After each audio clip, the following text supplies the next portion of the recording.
Hello दोस्तों, आज मैं आप सभी के बीच में एक महत्वपूर्ण वीडियो लाया हूँ। यह वीडियो एग्रीकल्चर से संबंधित है, तो मैं चाहूँगा कि आप यह वीडियो लास्ट तक ज़रूर देखें। अगर वीडियो आपको पसंद आए तो कृपया वीडियो को लाइक कीजिए, चैनल पर नए हैं तो चैनल को सब्सक्राइब कीजिए।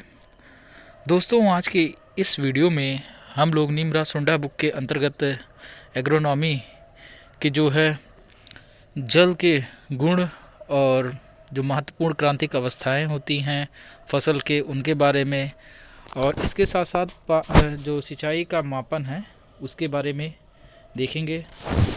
तो यह वीडियो बहुत ही महत्वपूर्ण होने वाला है आने वाले परीक्षा के दृष्टिकोण से। तो चलिए बिना टाइम गवाए वीडियो को शुरू करते हैं। और भी वीडियो देखने के लिए आप चैनल पर जाकर देख सकते हैं। और जो लोग टेलीग्राम को नहीं ज्वाइन किए हैं, डिस्क्रिप्शन में उनके लिए लिंक दे दिया जाएगा, तो वहाँ से आप ज्वाइन कर सकते हैं। तो चलिए बिना टाइम गवाए वीडियो को शुरू करते हैं। वीडियो पसंद आए तो वीडियो को लाइक कीजिए, दोस्तों के बीच ज़रूर से शेयर कीजिए। चलिए वीडियो को शुरू करते हैं। पानी के गुण, प्रॉपर्टीज़ ऑफ वाटर। तो इसमें वाष्पीकरण की अव्यक्त या गुप्त ऊष्मा लेटेंट हीट कितना होता है? तो 0 डिग्री सेल्सियस पर 580 कैलोरी प्रति ग्राम होती है। तो वाष्पीकरण की अव्यक्त या गुप्त ऊष्मा कितनी होती है? 0 डिग्री सेल्सियस पर 580 कैलोरी पर ग्राम होती है। और ऊष्मायन सब लिमिटेशन की ऊष्मा कितनी है? तो ऊष्मायन की ऊष्मा जो है 680 कैलोरी प्रति ग्राम एट 0 डिग्री सेल्सियस पर होती है। और संलयन यानी कि फ्यूजन की ऊष्मा कितनी है? तो 80 कैलोरी प्रति ग्राम एट 0 डिग्री सेल्सियस पे। और पानी का जो है उच्चतम घनत्व कितना होता है? 4 डिग्री सेल्सियस पर होता है। तो पानी का उच्चतम घनत्व कितने पर होता है? 4 डिग्री सेल्सियस पर होता है। अब पानी जमने पर आयतन से जो है 9% तक जो है वृद्धि करती है। पानी जब जमता है तो उसके आयतन में जो है 9% तक वृद्धि होती है। और पानी का डाई इलेक्ट्रिक स्थिरांक -80 होता है। और पानी की जो विशिष्ट ऊष्मा है 1 कैलोरी प्रति ग्राम होती है। और मृदा का 0.2 होता है विशिष्ट ऊष्मा। और जो तरल अमोनिया 1.03 कैलोरी को छोड़कर किसी ज्ञात पदार्थ की विशिष्ट ऊष्मा है, मतलब तरल अमोनिया में ज़्यादा होता है इससे। और जल भराव क्या होता है? ऐसी स्थिति जहाँ मृदा के बृहद एवं सूक्ष्म दोनों छिद्र स्थायी रूप से या अस्थायी रूप से पानी भर जाते हैं। मृदा के चाहे बड़े कण हो, बड़े छिद्र हो या फिर छोटे छिद्र हो, उसमें स्थायी या अस्थायी तौर पर जब जो है पानी भर जाते हैं तो उसे जल भराव कहते हैं, वाटर लॉगिंग कहते हैं। और जल भराव से जो है नुकसान कितना होता है? तो ODR ऑक्सीजन विसरण दर को कम करता है। और रेडॉक्स पोटेंशियल E⁻H को जो है कम करता है। अच्छी वायवीय मृदाओं का रेडॉक्स पोटेंशियल 400 से 700 MV होता है। अच्छी वायवीय मृदाओं का रेडॉक्स पोटेंशियल कितना होता है? 400 से 700 MV होता है। जबकि जलमग्न जो है मृदा वाटर लॉगेड का रेडॉक्स पोटेंशियल कितना होता है? -250 से यानी कि 250 से -300 MV होता है। और जलमग्न मृदाओं में विनाइट्रीकरण यानी कि डिनाइट्रिफिकेशन नुकसान ज़्यादा होता है।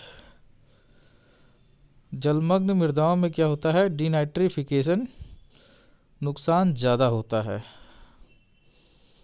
और जलमग्न धान के खेत में सल्फेट SO4 अपघटित होकर जो है सल्फाइड SO2 में बदल जाता है, जो बाद में H2S में बदल जाता है और इसलिए H2S की विषाक्तता के कारण धान में एक्योची नामक व्याधि का कारण बनता है। तो जलमग्न जो धान का खेत है उसमें सल्फेट जो है सल्फाइड में बदल जाता है और जो बाद में H2S में बदल जाता है। और H2S की जो है विषाक्तता के कारण क्या होता है, धान में एक्योची नामक जो है व्याधि का कारण बनता है। अब आता है सिंचाई शेड्यूलिंग दृष्टिकोण। तो सिंचाई शेड्यूलिंग दृष्टिकोण में क्या होता है, उत्सर्जन अनुपात आता है दृष्टिकोण, ट्रांसपायरेशन रेशियो। तो शुष्क पदार्थ की इकाई मात्रा का उत्पादन करने के लिए एक फसल द्वारा उत्सर्जन में चाही गई पानी की मात्रा उत्सर्जन अनुपात कहलाता है। शुष्क पदार्थ की जो इकाई मात्रा है का उत्पादन करने के लिए एक फसल द्वारा उत्सर्जन में चाही गई पानी की मात्रा को उत्सर्जन अनुपात कहते हैं और इसे निरपेक्ष दृष्टिकोण एब्सोल्यूट अप्रोच के रूप में भी जाना जाता है। और मृदा नमी में कमी दृष्टिकोण, सॉइल मॉइस्चर डेफिसिट दृष्टिकोण, इसमें क्या होता है, मक्का और गेहूं के लिए उपलब्ध मिट्टी की नमी में 25% कमी होने पर सिंचाई करनी चाहिए।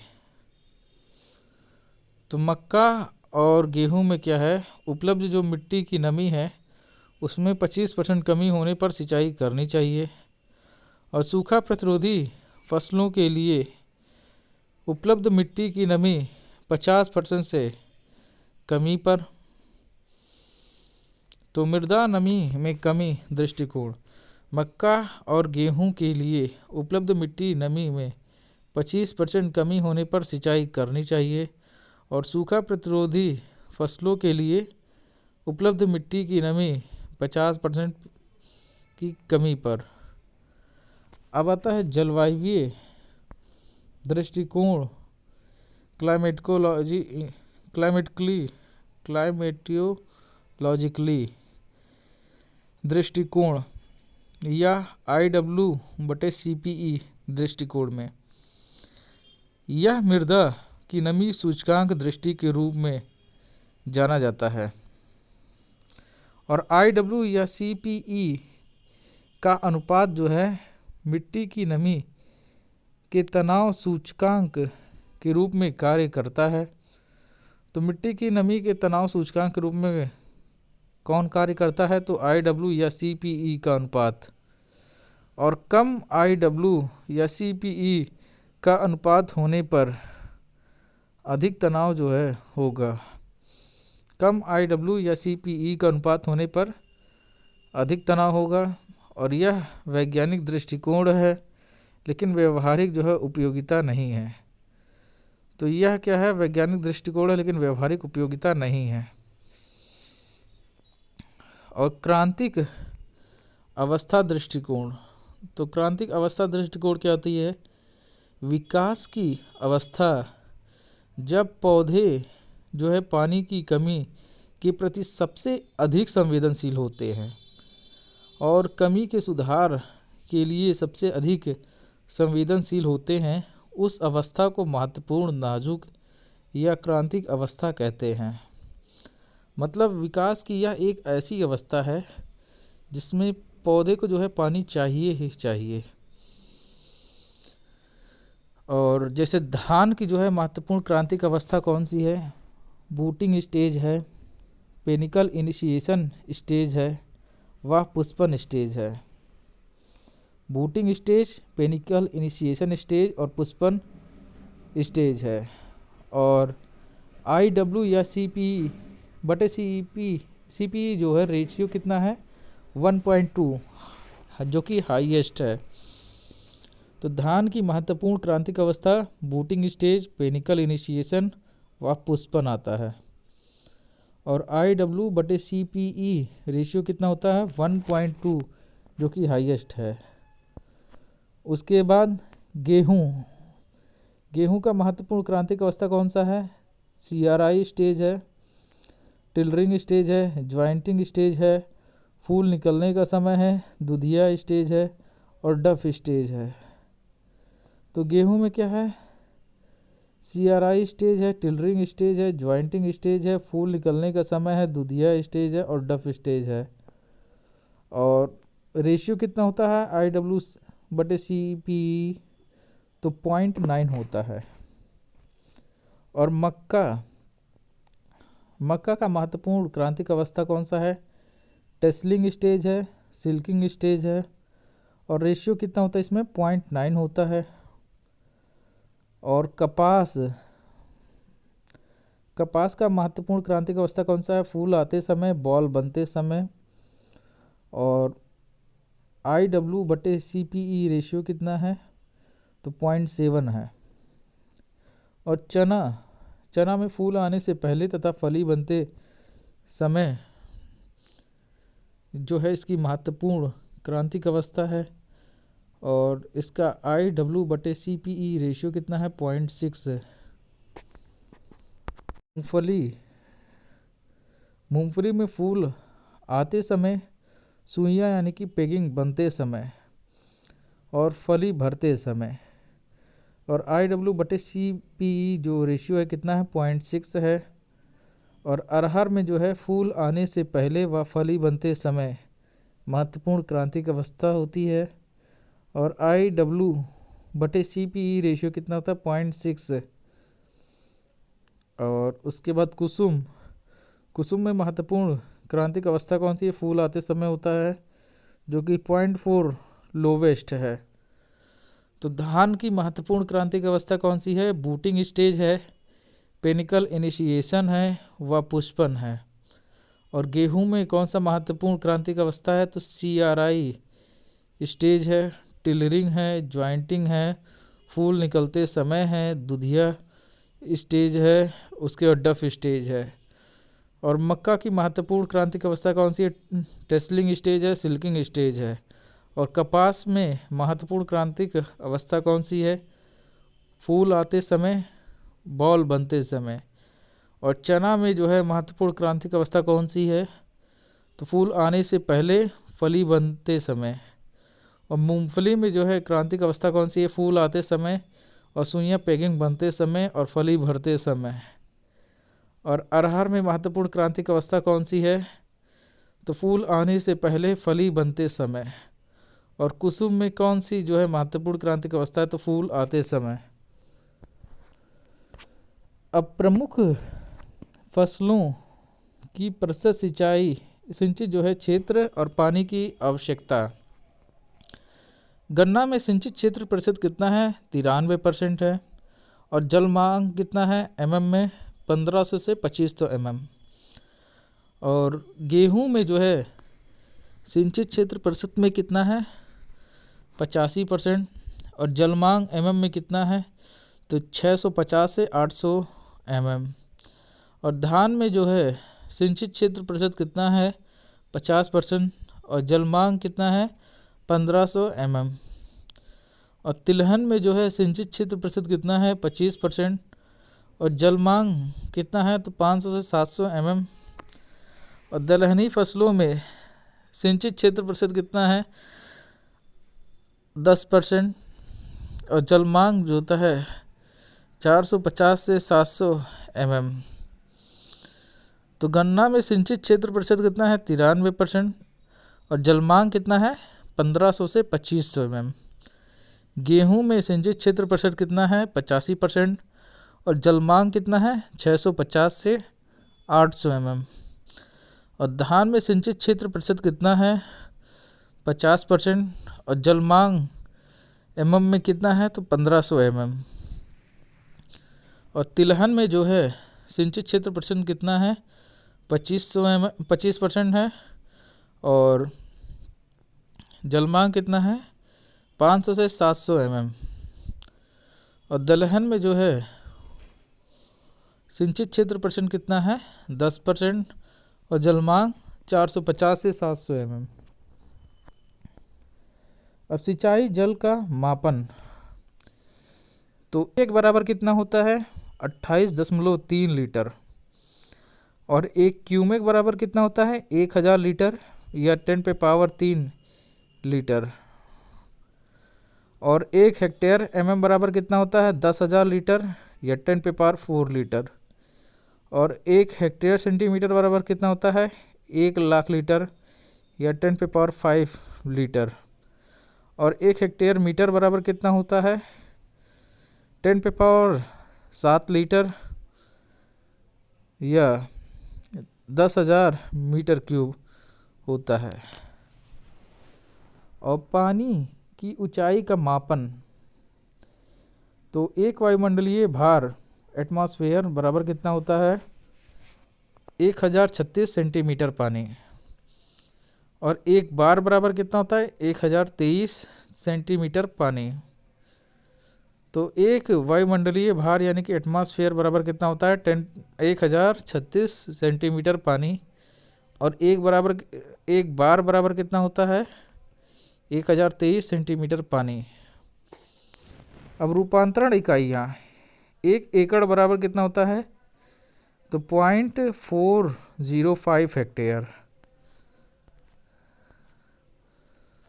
और एक हेक्टेयर बराबर कितना होता है, तो 2.47 एकड़।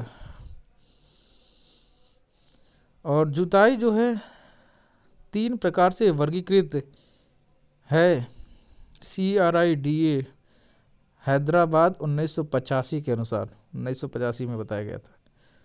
जैसे उथली जुताई, जिसमें शैलो कल्टीवेशन में जो है गहराई कितना रखते हैं 5 से 6 सेंटीमीटर। दूसरा आता है मध्यम जुताई, मीडियम, तो इसमें जो गहराई रखते हैं कितना रखते हैं 15 से 20 सेंटीमीटर। तीसरा आता है गहरी यानी कि डीप जुताई आता है, गहराई कितना रखते हैं 25 से 30 सेंटीमीटर। तो उथली में जो है गहराई कितना रखते हैं 5 से 6 सेंटीमीटर, मीडियम में कितना रखते हैं 15 से 20 सेंटीमीटर, और गहरी में कितना रखते हैं 25 से 30 सेंटीमीटर। अब आता है वाटर शेड प्रबंधन।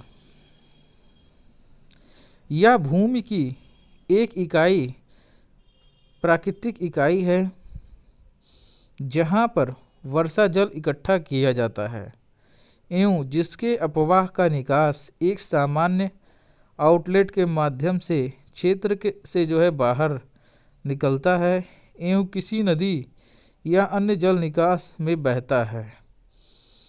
तो वाटरशेड प्रबंधन में क्या होता है, यह भूमि की एक प्राकृतिक इकाई होता है और जहाँ पर वर्षा जल इकट्ठा किया जाता है एवं जिसके अपवाह का निकास एक सामान्य आउटलेट के माध्यम से क्षेत्र से बाहर निकलता है एवं किसी नदी या अन्य जल निकास में जो है बहता है।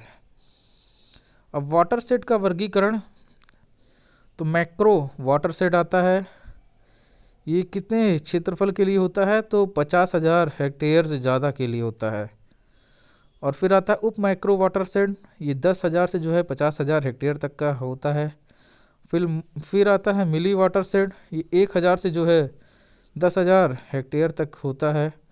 और उसके बाद माइक्रो वाटरशेड जो कि 100 से 1,000 हेक्टेयर तक का होता है। और फिर मिनी वाटरशेड 10 से 100 हेक्टेयर तक का होता है। तो मैक्रो वाटरशेड 50,000 से अधिक हेक्टेयर के लिए होता है और उप मैक्रो वाटरशेड 10,000 से 50,000 हेक्टेयर तक का होता है। मिली वाटरशेड 1,000 से 10,000 हेक्टेयर तक का होता है और माइक्रो वाटरशेड 100 से 1,000 हेक्टेयर तक का होता है और मिनी वाटरशेड 10 से जो है 100 हेक्टेयर तक का होता है। तो दोस्तों, ये था आज का वीडियो। अगर वीडियो आपको पसंद आए तो कृपया वीडियो को लाइक कीजिए। अगर चैनल पर नए हैं तो चैनल को सब्सक्राइब कीजिए। मिलते हैं हम आपसे अगले वीडियो में, तब तक के लिए।